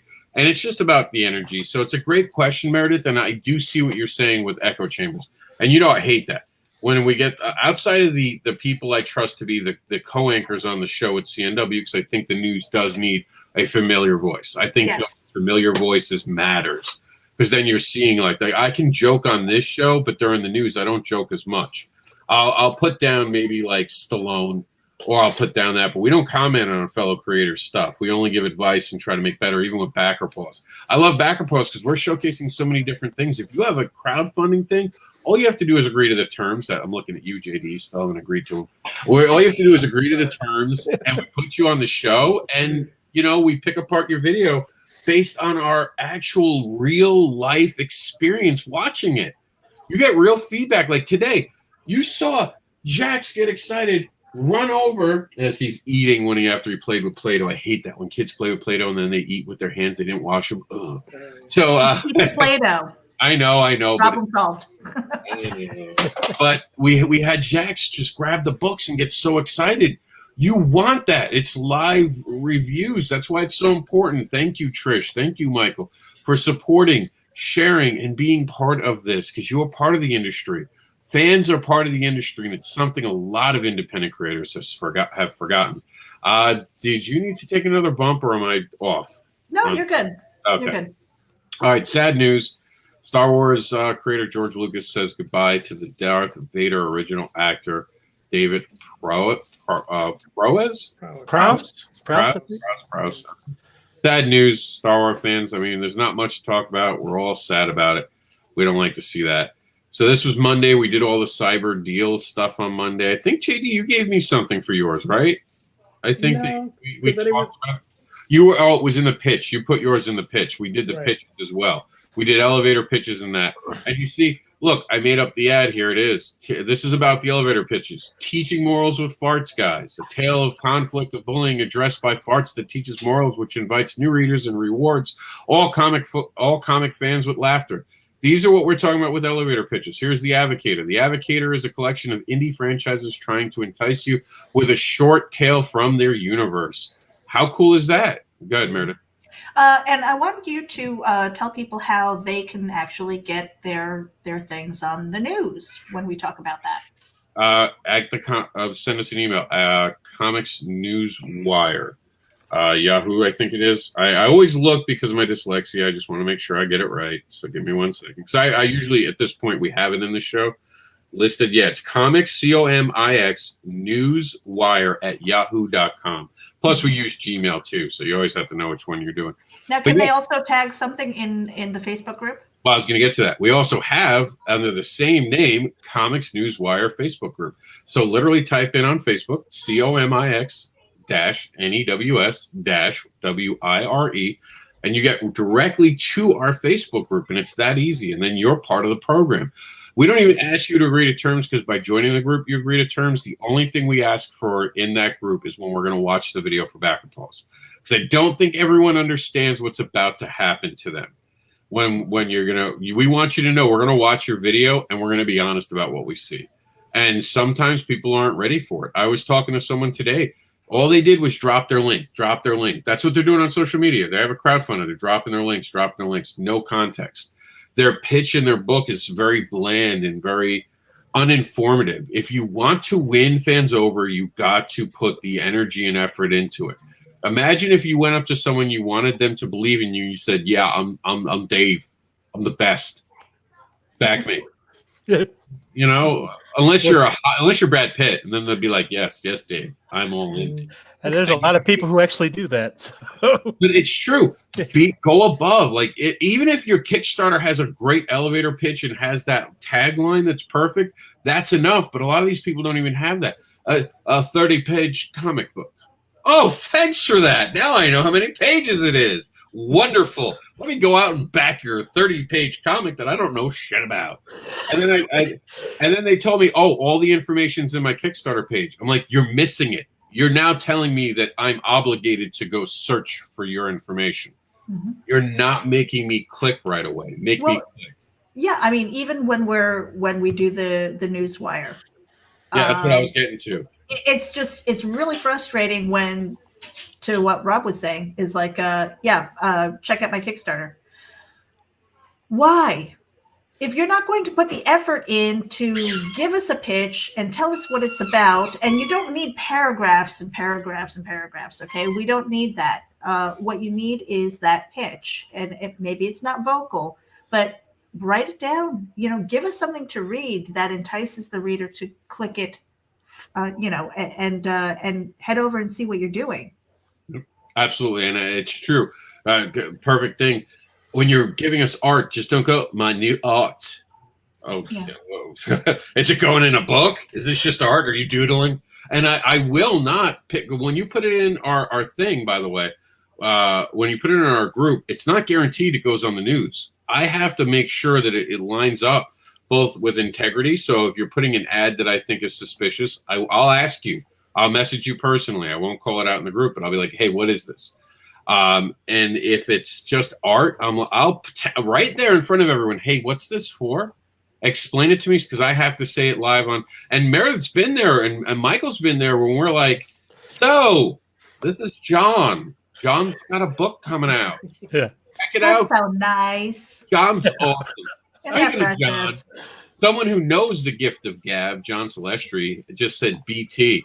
I don't know what BT is, but thank you. Appreciate it. All right, John. Good. All right, John. Yeah, and again, with pitches, really simple. Here, top of the thing, the perfect gift to unleash desire this holiday season. There you go, right away. If you know someone freaky, you're like, "Oh, I got him a gift." Your taglines, "After a lifetime of hiding who she is, Barbara begins exploring her dark fantasies." See how these things make people's minds go. If 50 Shades was written by an adult who knew what they were talking about, Jack, stop that. Do not put your feet in there. That's where the rolls go. Oh, my goodness. And things are falling apart behind me. And then, make sure you put the price of something and how to get in touch with you. And then, I put table pricing sale because I want people to ask me, "What's table pricing sale?" so I can explain it. Remember, start conversations with people. This is what you want. JD, I got to give credit to. Always does a good job. He always gives me content to read. I have to give him a lot of credit for that. I've never seen him just drop an ad. Even his taglines are good. His videos, oh my. His videos, that's a problem. That's a problem. That's a problem. Like that. Those are, oh my. But otherwise, no, his last video, though, not for this one. I haven't seen his newest one, but his last one was quick and we loved it. It got right down to it. We were like, "Yeah, nothing to talk shit about." And JD's here. Damn. It's always more fun when they're there. All right, so here we go. Moving on, and then of course the Advocate. Did the Advocator twice? Yeah, it is. Okay, the Advocator was just twice. Then we had the Kickstarter to back this week was Modin's Elysian Fields. We didn't do a vote this week because there's literally 5 Kickstarters, and I just chose it. I will put it up for vote now, but there's like again 3 or 4 projects. So if you have a project, and I'm sure JD will say yes to the term, so he's going to be one of the 4 or 5 that are left. If you have a Kickstarter or Indiegogo, yes, I cover Indiegogo, even though they screw me over. And one day I'm going to rant and cry about that when I finally finish my story. I don't know how it ends, and I hate telling a story without the ending. Once I have my ending, ooh, Indiegogo, you're in trouble. But back Modin's soft cover collector edition. So he's got some different variants. He's also still in Indiegogo. That's why we put that up. He's in demand. All right, and let's see some videos. This is Wednesdays. Meredith is now the temporary stand-in co-host for Geekasm, right? You'll be on Wednesdays at 9 p.m.? Yes, sir. And I'll be sitting with Daphne Lage, and actually Lola, the Indie Princess, made an appearance with her shoe cam, so maybe I'll be able to pass the mic back to her pretty soon. Well, we hope she's recovering well, and we look forward to her regaining the reins of the operation as it was. Save Daredevil trends as rights officially return to Marvel. That's right, Marvel just got back most of their, I think most, not all of their MCU Netflix stuff. I think there's Punisher's still out. I know it all depended when it was made. Daredevil's definitely back, but I think a couple of the other characters have a few months till they come back. What do you guys think about this? Would you like to see them just pick up where they left off and put it on Disney Plus? No changes, no nothing, just act like it just different channel? I'm gonna let somebody else start because I've already talked about this. Yeah, JD saw this already. Yeah, Mike already saw this. Yeah, for myself, I think they, like, for the most part, I think they should keep the actors, but I think they should reboot. I've always felt like I like the Daredevil stuff, and I liked most of what they were doing, but most of it felt like with Daredevil, I don't know, it just didn't feel like a Marvel thing, for me, I don't know. I mean, yeah, I don't know.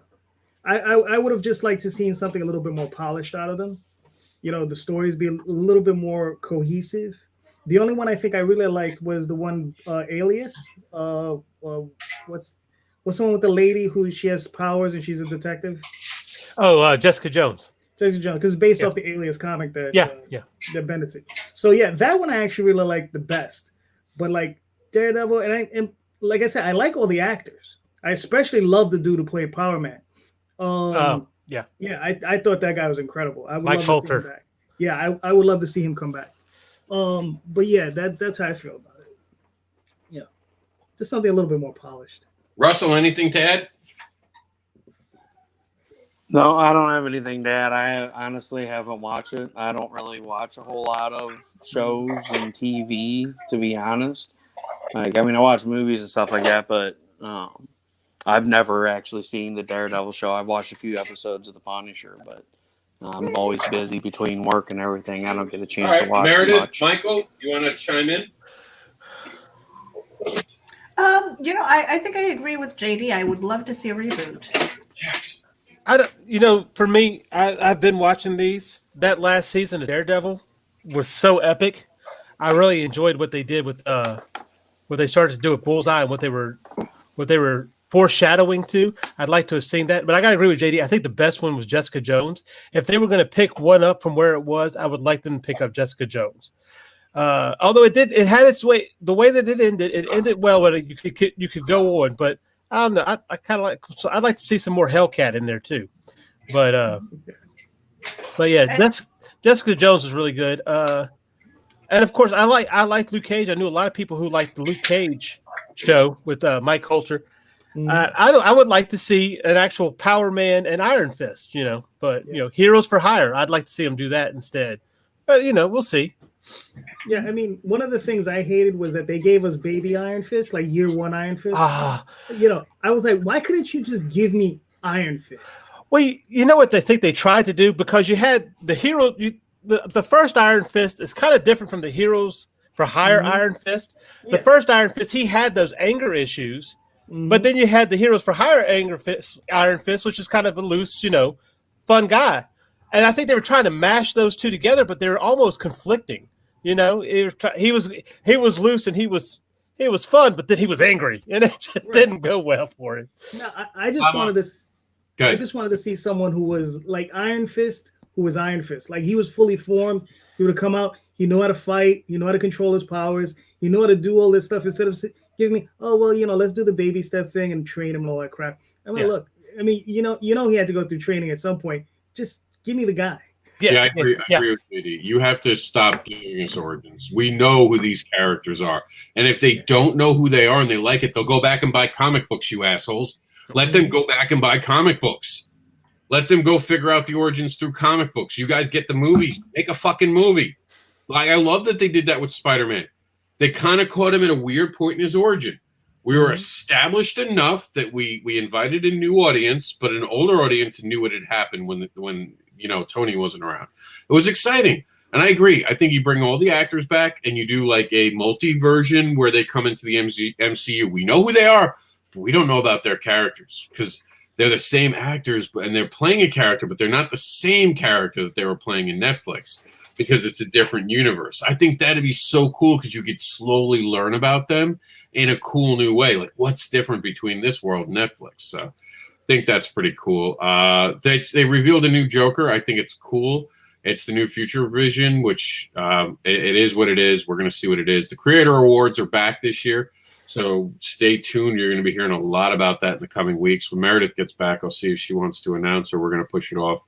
The Comics News Wire for Thursday's headlines. Daredevil's, speaking of Daredevil, I wanted to get to this. I don't know if you guys know this. He's in jail now. And he's choosing to stay in jail. But the cool thing is, or interesting thing, I don't know how cool it is, he's keeping the persona the whole time he's in prison. He's choosing to be Daredevil locked up. JD? I don't read any of that stuff. Okay, so here's the cool thing. While he's in prison, guess who becomes Daredevil in the Hell's Kitchen? Elektra. They're making Elektra actually Daredevil. Now, I know there's a lot of men out there who are going to be like, oh my God, I can't believe this would become a Daredevil. How could you do that? Mary Sue. Oh my God, Mary Sue. But I think it's cool because everyone knows he's locked up. So now someone's taking over in Hell's Kitchen to make sure Hell's Kitchen's okay while he's gone. As long as they keep true to the character and she's murdering people, I'm fine with it. Yes, I think. Well, she kind of got a talking to by Matt, so I don't know how much killing she's going to do, but she's going to break some bones. She's going to hurt some people. So I thought that was cool. Mandalorian here. We saw the debut of Rosario Dawson, which, Michael, I hate you for even trying to say that was a bad movie. Still hurt feelings. I thought that was a good film. Let's go across the panel here. Who here thought Pluto Nash was a good movie? Pluto Nash? See, he doesn't even know it. Yeah, with Eddie Murphy? I didn't even bother watching it. But you had to have watched it to actually vote right now, so that eliminates everyone in the room except for me. Yeah, I mean, yeah. When you said it was something bad, I thought you were talking about the episode of the Mandalorian. No, I thought that was because I had said that Rosario Dawson is one of those people who picks amazing roles. She just knows, and everything she's in is great. And she was in Pluto Nash. Yeah, he said Pluto Nash, and I like Pluto Nash. I don't Pluto Nash for life, yo. Were you 10 when you first saw it? No, I was like 16, 17, 18, like around that age group.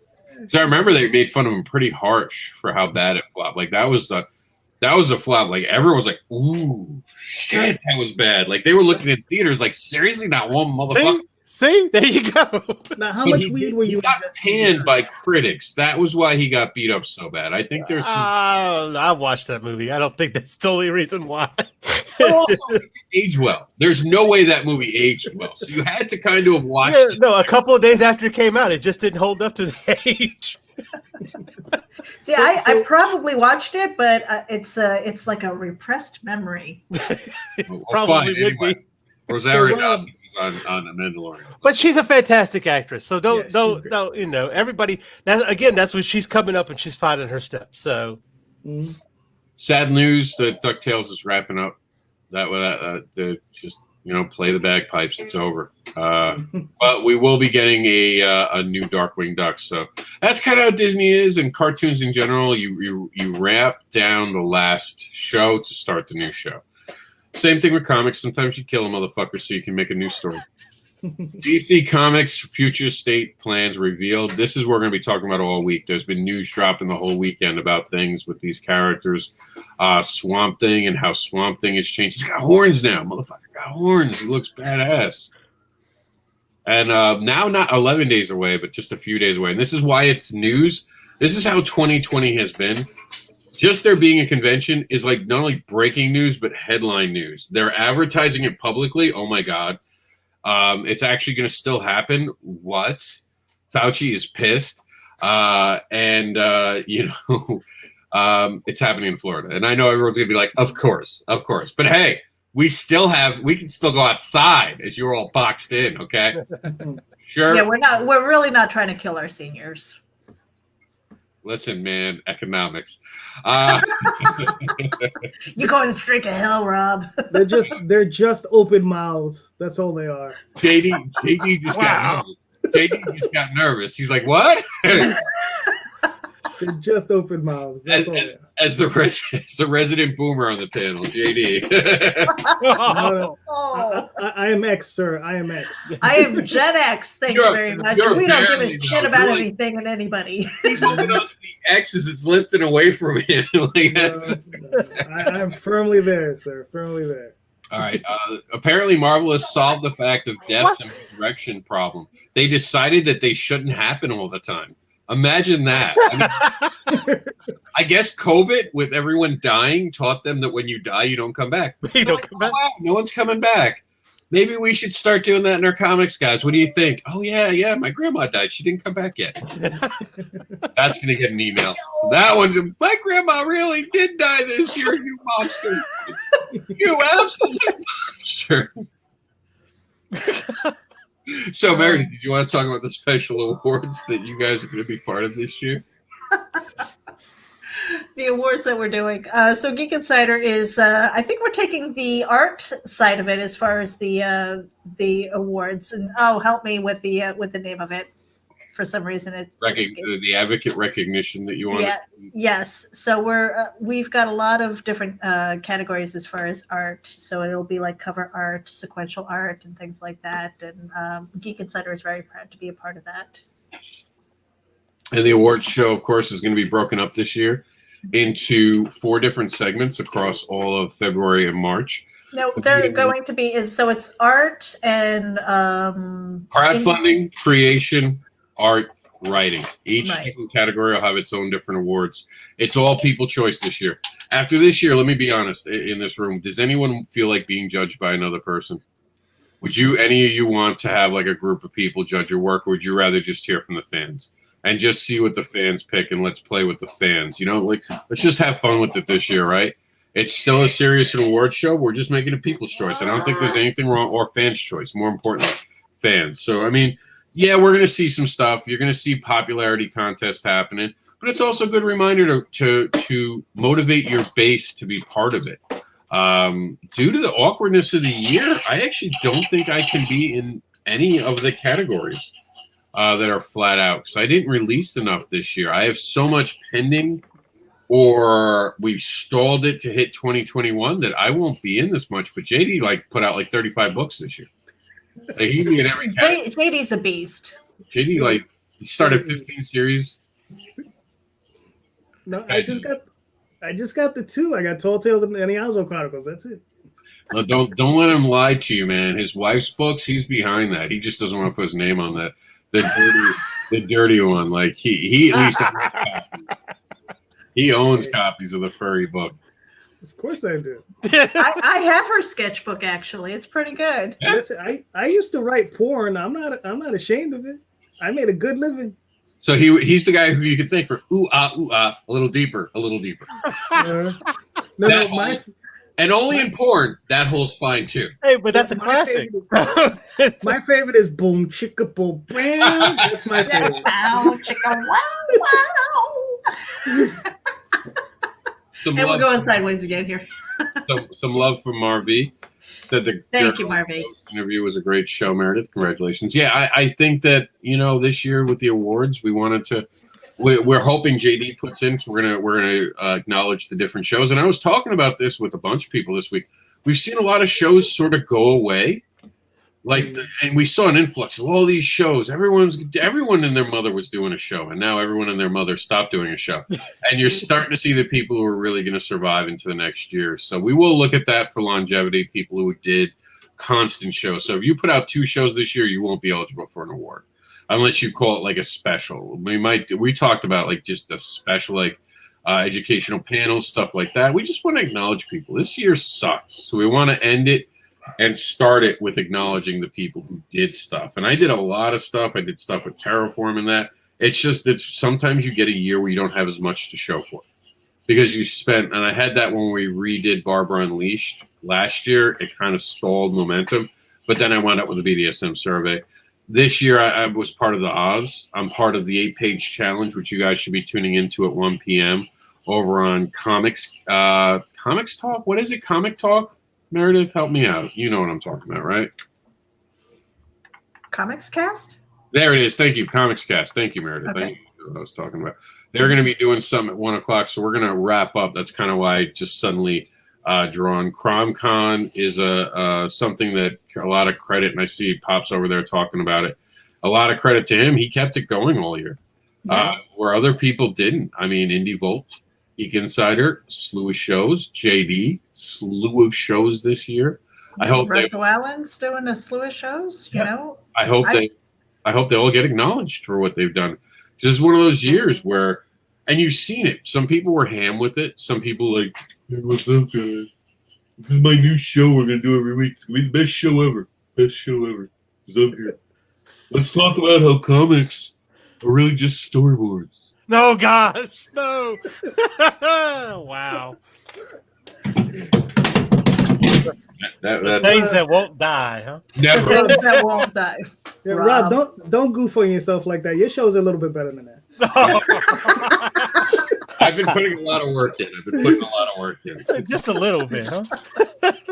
Thank you, JD. Thank you. Oh, goodness gracious. From your ears to God's ears, you know? Now, so, Rob, we don't want to stop on what's happening with the comic book school. So why don't we go around the room and let people actually pitch their things so people know where to find them and where to follow them, what they're working on. And then we can get out of here pretty quickly. All right, so, hey, Jax. I love that laser gun. Mm-hmm. All right, so I guess in the order that we came in, first or going in reverse. Let's add Russell Allen up here. What are you working on? Pitch your book, and where can people find you? I'm Russell Allen with Russ Explode Studios. You can find me. Just Google Russ Explode. You can see it there on the screen. They will take you to everything. My Twitter, Instagram, Facebook, my website, all that stuff. I do a show Sundays and Tuesdays at 8 p.m. Central. Come check it out. Always trying to push, indie creators, trying to get people's work out there. It's a bad time. There's no cons. So this is my way of trying to help out all the indie creators and saying, look at their stuff, help them out, keep them going because we all have it rough. Also, right now, I have my project on Kickstarter that I've been working on. I'm really excited about it. It's freaking awesome. Xenon Anti-Titan. And thank you, Mike James Bankston, for sharing the link on Facebook. We appreciate you for doing that. Thanks, Mike, for popping that in there. Let me pull in JD here. There you go. How you doing, everybody? My name is JD Calderon. I'm the writer and creator of the Oswald Chronicles, currently on Indiegogo, where, we have My Time with Clive, where Oswald is fighting demons, saving angel babes, and having great adventures. And along with that is this book. It's a prose book, What My Eyes See, I Cannot Tell, where it goes into where Oswald's been while he was in Dream. And it has awesome illustrations by Daphne Lage, Jay Gonzalez, Aurelio Tillis, and my other two artists I'm forgetting. But that's the cover, and the art is fantastic, and that's the other book. So it's all 3 books available right now on Indiegogo. Indiegogo. All right. And if you guys could drop your links in the private chat, that way we can share it out as well. See Michael Lanning. Let's get you up on the big screen here. I can't hear you.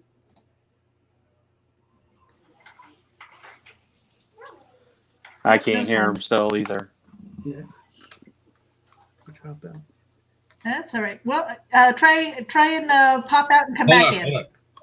Hold on. My name is Michael Lanning, and I work with Silver Line. I bring beautiful art to life. You got it. It kicked in. Unmute yourself, and it should work now. That's better. There you go. Yeah, I'm Steve Michael Lanning, independent artist, and currently working at Silverline on a book called The Rejects. When all the other good superheroes are busy, you have to call the Rejects to help you out. And of course, we'll be doing some stuff with our very own Meredith Loughran coming up, and just look for that. And I'm going to end it abruptly because Rob says I do that. Oh. All right, I'm going to pop myself in here. So I'm Meredith Loughran, executive producer of the Geek Insider podcast. But I am writing. I'm actually getting ready to look at that. I've got metal cards right now for the Compendium of Dread. This is my anthology of horror. And what I'm doing with this is really kind of cool. I'm taking a lot of the stories and I am scripting them out to be comic books. And actually the first one has 8 pages going into Terraform Continuum. I'm very excited about that. So that is actually going to be up on Amazon very soon. And I'm kickstarting it as well for those who are into comic books and who want to kind of see the journey of pros going into comics. And I'll be teasing out some of the art that I've got for the dying. So very exciting stuff, making progress, and stay tuned. I'll have more news on that this coming week. Rob, I'm going to put you up on the big screen.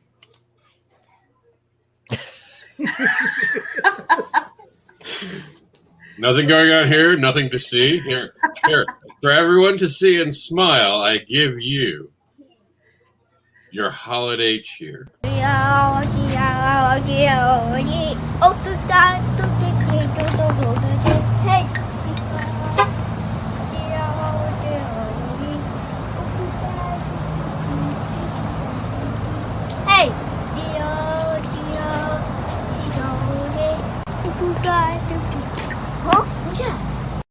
That's exactly how I feel and what I say. Follow me at MrAndersin.com and subscribe to comicbookadvocates.com today and join the Comics Newswire by going to Facebook and literally typing in Comics Newswire.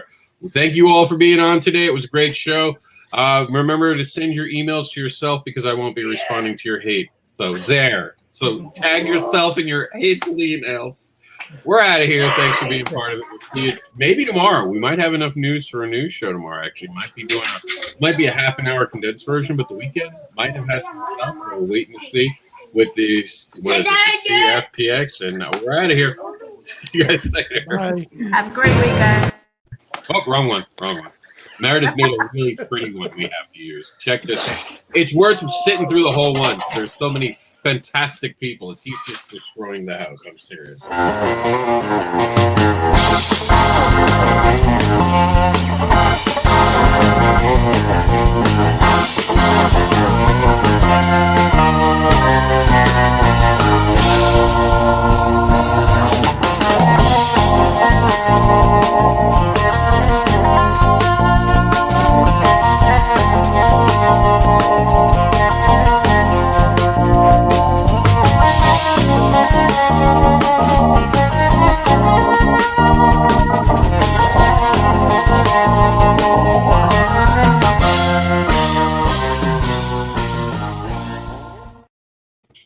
All right, this time I'm serious. Wasn't that great, though?